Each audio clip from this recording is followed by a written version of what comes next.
ఈరోజు ఆదర్శ colony, Banjara colony, వికలాంగుల కాలనీ కమిషనర్ గారు, నేను, ముడా చైర్మన్ గారు, కౌన్సిలర్స్, మాజీ చైర్మన్ గారు మేము అందరం కలిసి విజిట్ చేయడం జరిగింది. రెవెన్యూ యంత్రాంగం డిప్యూటీ తహసీల్దార్ గారిని కూడా తీసుకొచ్చినాం. గతంలో ఇక్కడ ప్రభుత్వం నేను ఎమ్మెల్యేగా ఉన్నప్పుడు కొన్ని, అంతకంటే ముందు కొన్ని పేదలకు పట్టాలు ఇచ్చింది. సో దాంట్లో కొంతమంది ఇల్లు కట్టుకున్నారు, ఇంకా కొంతమంది కట్టుకోలేదు.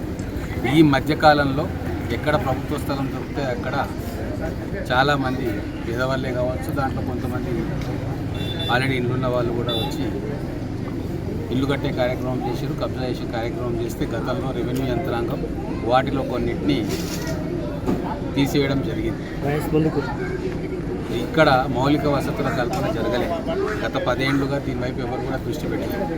ఎంతసేపు ఇక్కడ భూమిని తీసుకొని అమ్ముకోవాలన్న తప్ప ఇక్కడ మినిమం ఫెసిలిటీస్ కూడా ఇవ్వలేదు. ఎప్పుడో ఉన్న రోడ్లే ఉంది, ఏదో 1-2 రోడ్లు వేసినట్టు చెప్తా ఉన్నారు.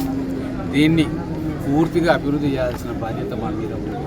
ఇక్కడ ఉండే ప్రజలందరూ కూడా కూలీనాలు చేసుకునే ప్రజలు, పేద ప్రజలు, ఆటో నడుపుకునేవాళ్ళు, ఇంకా రకరకాల వృత్తులలో ఉండేవాళ్ళు. ఇక్కడ పరిస్థితి మాత్రం చాలా దయనీయంగా ఉంది. ఖచ్చితంగా దీని మీద స్పెషల్ ఫోకస్ చేస్తాం. కమిషనర్ గారికి కూడా చెప్పినాం. మొదటి ప్రియారిటీ ఎక్కడైతే మంచినీళ్ళు లేవో తాగడానికి అక్కడ ఇమ్మీడియట్గా వాళ్ళకు మంచినీళ్ళు వసతి కల్పించాలి. 2-3 బోర్లు ఉన్నాయి ఇక్కడ, కానీ ఆ మోటార్లు తీసుకొని పోయిందంటే ఇమ్మీడియట్గా మోటార్లు వేయమని చెప్పినాం. వాళ్ళకు డ్రింకింగ్ వాటర్ ఫెసిలిటీ ఇవ్వాలి. మిషన్ భగీరథ కొన్ని ప్రాంతాల్లో పోవట్లేదు, ఆ ప్రెషర్ రావట్లేదు. అక్కడ కూడా ఏం చేస్తే బాగుంటుందో రిపోర్ట్ ఇవ్వమని చెప్పినాం. డ్రైనేజ్ వ్యవస్థ అస్తవ్యస్తంగా ఉంది.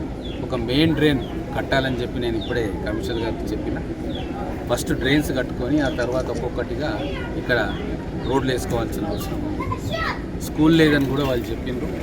ఖచ్చితంగా ఇంత పెద్ద కాలనీ ఉంది, పేద వర్గాలు ప్రైవేట్ పంపించలేరు, ప్రైవేటు స్కూళ్ళలో పిల్లల్ని పంపించలేరు. కాబట్టి ఇక్కడ ఖచ్చితంగా అర్జెంటుగా ఒక స్కూల్ కావాలి. దానికి ల్యాండ్ వెతిపెట్టమని ఇప్పుడే డిప్యూటీ తహసీల్దార్ గారు చెప్పిన. ఇమ్మీడియట్గా అంగన్వాడీ కేంద్రం కూడా బలోపేతం చేయాల్సిన అవసరం ఉంది. వీళ్ళకి కావాల్సిన మినిమం వసతులు కల్పించాల్సిన బాధ్యత మున్సిపల్ కార్పొరేషన్ మీద. ఖచ్చితంగా రాబోయే రోజుల్లో ఒకటి తర్వాత ఒకటి ఈ ప్రాంతాన్ని అభివృద్ధి చేయడానికి నేను పూర్తిగా ప్రయత్నం చేస్తాను. గత 10 సంవత్సరాలు జరిగిన నిర్లక్ష్యం ఇప్పుడు జరగదు.